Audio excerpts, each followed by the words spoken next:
Welcome back to the Other Side of 45 podcast. I'm your host, Randy Black. This podcast is about taking chances, owning my mistakes, addressing generational family trauma and curses, completing my 50/50s by 50 list, and my life as a single empty nester. If this is your first time listening, welcome. This is a special series that I call X versus Z. And I have my returning guest, the Bougie Canvas? Yes, Bougie Canvas. Follow me on Instagram. That's Bougie Bougie.canvas.studios. All right, Bougie Canvas. Bougie Canvas is here giving us the point of view from a Gen Z. I hope so. I said Bougie. Yeah, that's how you spell it. Anyway. She's here to give us her point of view as a Gen Zer. And of course, as a Gen X, I will give you my point of view. And the hot topic, you know what it is. You know what it is. Because it's everywhere. Roe v. Wade has been confirmed overturned by the justices. And we're going to go dive right in because we got a lot to talk about. Mm-hmm. So we were together when I found out. So just a little background. We were out and about doing our thing, living off our whole life full. And I was waiting for them out in the darn heat, sitting on the bench. And I just decided just to open up my cell phone. Now, what's interesting, and I wasn't on my cell phone most of Friday when this decision came down. None of us were. We were doing our own thing. So when I had a moment, opened my phone, but because I have horrible service, I couldn't get to the video. But I could read the comments on. I think the first one I saw was Amanda Seales. Amanda Seales is always doing something. So she always talking about something that's going on. And I could tell by the part of the video that I could see that she was upset. And I could read some of the captions, but like I said, the video wasn't coming up the way it should so I could understand what was happening. So I just went and start reading the comments, and I was like, what in the world? Because I knew it was something big based on the comments. So then I kept scrolling through Instagram, and I saw Van Jones and the ACLU, and they just spelled it out. You weren't around, you and your sister, so I was really concerned, truthfully, how you were going to react. Although we knew that this day was coming, I was like, uh-oh. And I handed you the phone so that you could read it. And tell me what your initial thoughts were. I know you knew that it was coming, but for me, it felt like a gut punch. I knew it was coming, but to see it on social media that this thing was actually happening in my lifetime. 50 years of Roe v. Wade. I never had to worry about these things, and I've talked about this on my podcast before. You don't want to answer? I am giving my reaction first, Nut. So my initial reaction was, see, this is why I got to go. I've been planning my leave of the U.S., and honestly, there was so many emotions because I was by myself in the heat. First, I was thinking, do you wait to 2024 or do you make your leave now? Seriously, that's what I was thinking. Even though the chances of me needing an abortion is slim to none, I thought about the two of you, my daughters, and then I started thinking about other women. And that's when I really started getting upset. So what was your reaction? My reaction, I think at the time I said it was a gut punch, but if I'm being honest, it wasn't really a gut punch because I expected it for like the past 2 years. Like I expected this to happen when we're watching The Handmaid's Tale. I remember we're sitting in this. It's Handmaid. Mm-hmm. What did I say? Handmaiden. I keep saying Handmaiden. Handmaid's Tale. I feel like it should be Handmaid's It shouldn't, Tale. but please. we're watching The Handmaid's Tale, and we're sitting in this exact spot that we're sitting in now, Like they know. and I think it was Trump or some Republican had said that they were trying to get Roe v. Wade overturned. And when I saw that and we're watching Handmaid's Tale, my first thought was, oh crap, they are trying to regress. And I know a lot of people are saying, what happened in The Handmaid's Tale, these are based on true events that happened to people of color and Black women. But if you see The Handmaid's Tale, the way that they got to where they were is exactly what is happening now, like verbatim.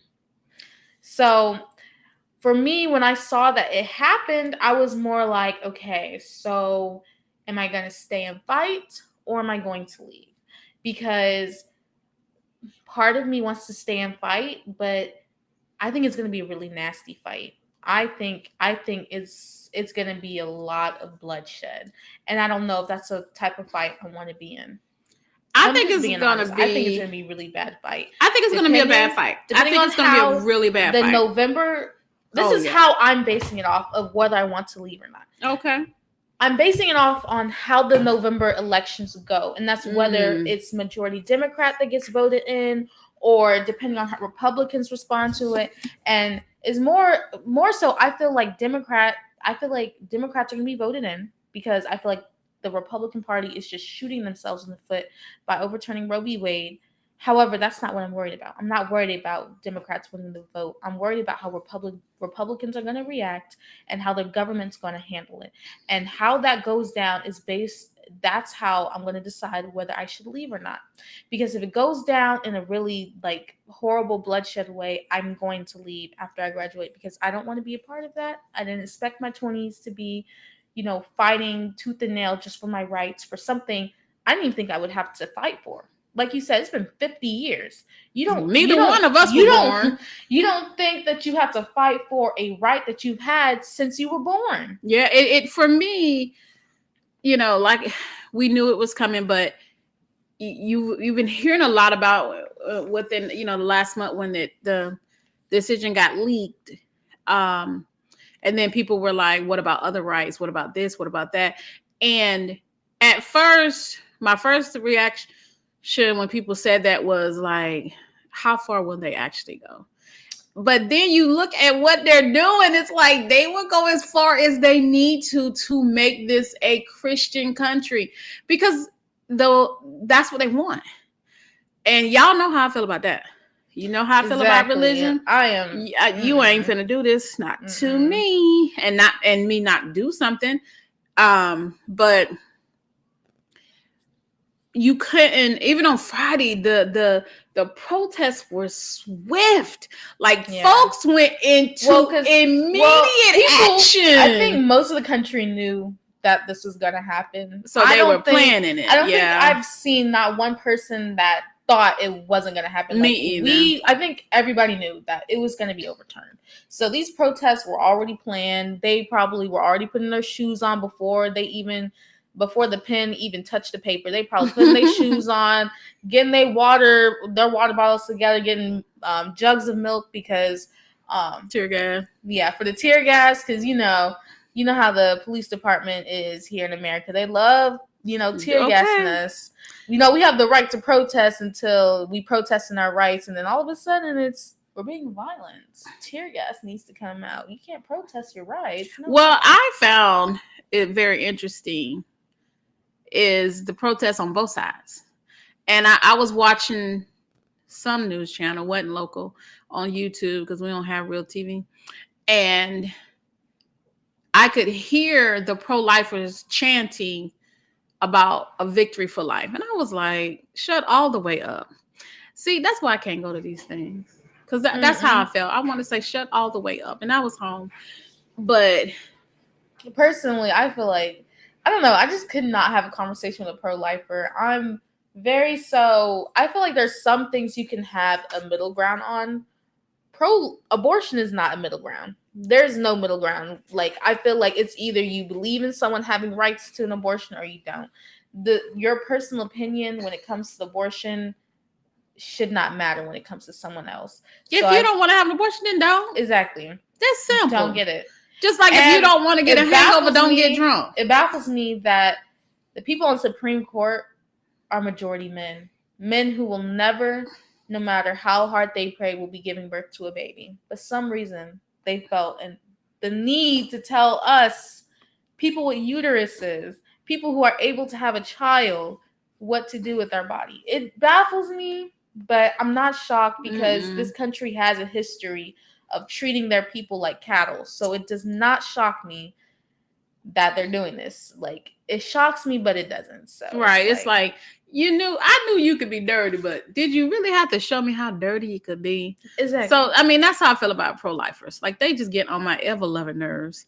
Listen, you can say that this is a life and it's wrong and murder. You can say all the things.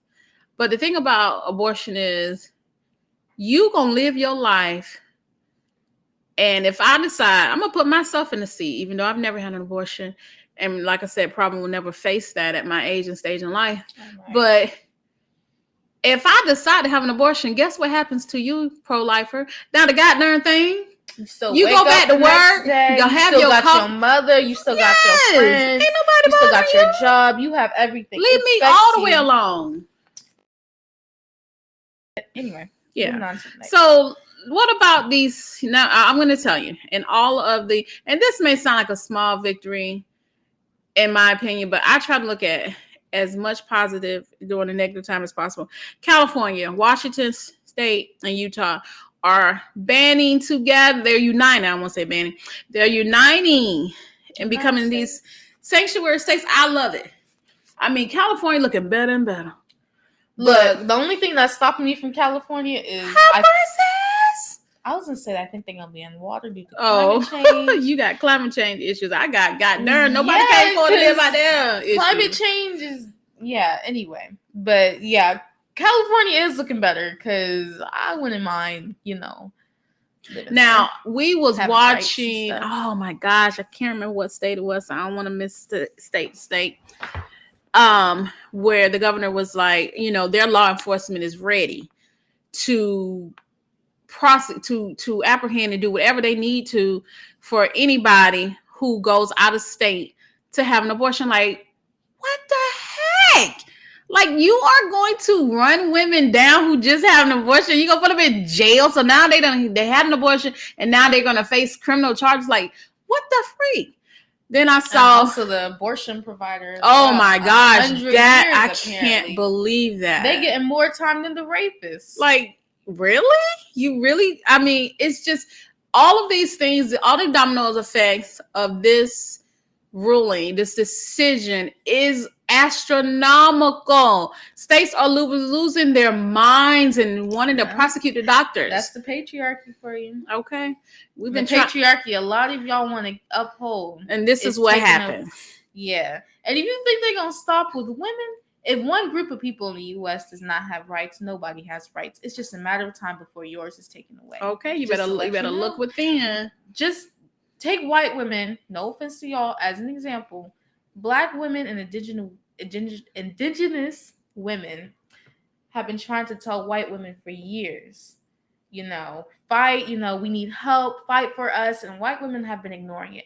It was to the point that they even voted for Trump, which is why we are here today. That's why I want to leave. Now that they voted for Trump, now that they have ignored us, their rights are taken away. So if you are a man and this doesn't affect you, or you just someone who doesn't really care for abortion or don't care for a child, something like that, you feel like this doesn't affect you, just understand white women had the same mindset and their rights were taken away. So just remember, if they can take away white women's rights, nobody is safe. Exactly. Just understand that.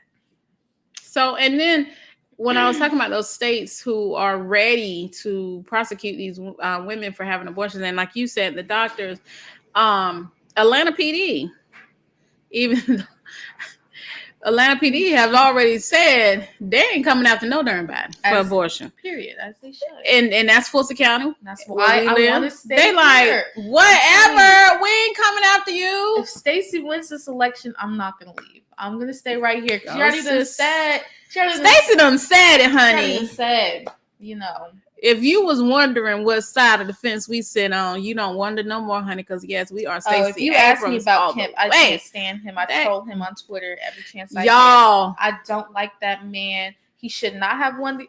Okay, I'm sorry. I'm not going to rap. I don't like man, him. y'all do not know. She was trolling Kim. I could not have been more proud. Oh my gosh, like my favorite little trolls all over Kim. It was awesome.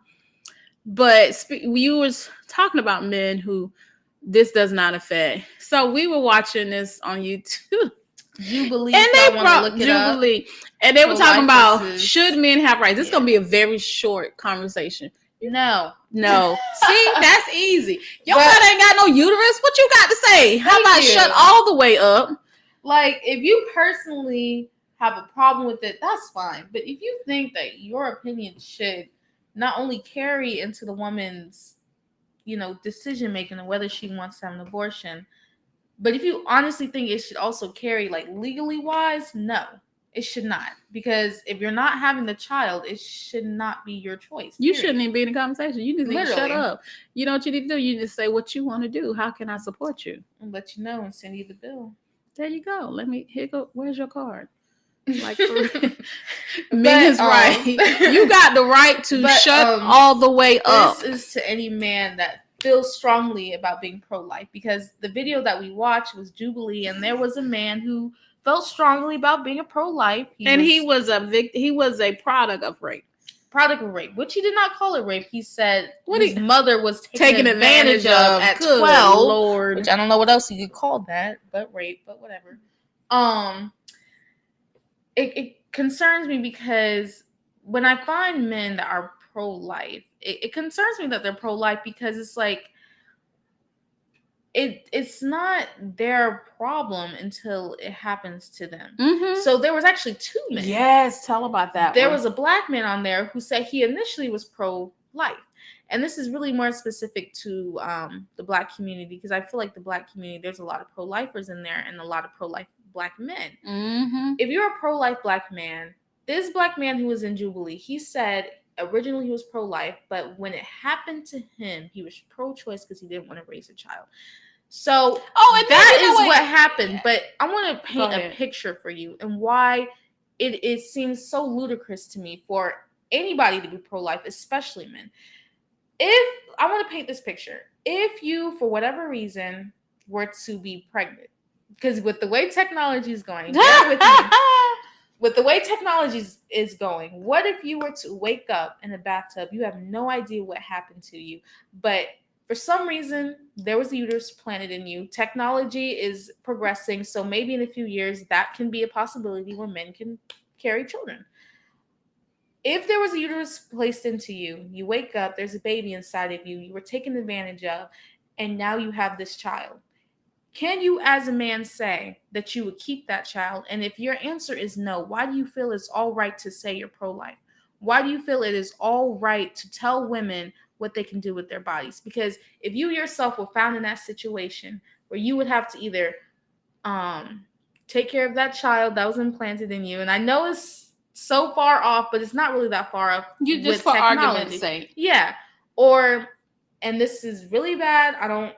I know this is really dark, but if your son was 12 years old and a woman took advantage of him and she ended up getting pregnant out of that, not nowadays, but there is a law, I don't know which state it is, but where probably Texas, honestly. Like I wouldn't move. Since life starts at conception, child support actually starts at conception. If you can prove that you're pregnant, would you want your 12-year-old son to pay for child support for that woman that took advantage of him? And if your answer is no, then you cannot say that you are pro-life. You cannot tell women what they can do with their bodies if you yourself would not allow that to happen to you or any of your children. So please just think about that when you decide you're pro-life. Really think about what pro-life means. Yes, think about what it actually means. And it goes even, are you pro-life or are you pro-birth? Exactly. Because pro-life is not anti-abortion, because if you knew, the states that have stricter abortion laws before the overturning of Roe v. Wade had higher mortality rates. Oh my goodness, they do not care. I know, I'm just saying. But yeah, I agree with you. And then another positive, and this is where you and I don't particularly agree 100%, are these companies that are agreeing or offering financial support for women their employees who can give birth or find themselves pregnant and need to have an abortion, and they're in an abortion free a state that doesn't allow abortions where it's illegal, and they're like, we'll pay for travel and all these things. Now look, I don't know what the logistics are and if they've had a conversation and they figured out how they would do this, but you brought up a really good point. I think it's a good idea. I don't know the logistics or how they will make it safe, but I like the idea that they are going to help. But then we have the Gen Z point of view, which is... So my point of view on these companies, which I don't think it's a horrible thing that they're doing in this, is just I have two conflicting point of views. The first one is one of the companies that decided to do this was Netflix. Now, if y'all didn't know, Netflix actually is the reason why abortion, what? They the reason. They're they not contributed. The reason. Their CEO contributed to anti-abortion charter schools that supported getting rid of abortion. Their CEO did do that. He gave lots of money, and he also gave money to states and who are anti-abortion. Exactly. So that's the part where I kind of have I feel that is a bit performative, because if you truly cared about your employees having that right to an abortion, why would you spend money on getting that overturned? The second thing that I have a problem with is states like Texas. If a woman decides to leave that state and get an abortion, has similar laws. Yeah, so Texas isn't the only one. I'm just using Texas as an example because they are the strictest. They are horrible. They have the strictest abortion ban. It's very concerning over there. I will not step a foot in Texas, but it's concerning because if a woman decides to leave to get an abortion, and someone finds out, a neighbor, the father of the child or the fetus, if they find out, they can not only sue her up to $10,000, but she can go to jail. Yeah, and they want to sue the doctor. It's just incredibly ridiculous laws. So that concerns me because because Dix is one of the companies that would provide money and travel and safety for these women.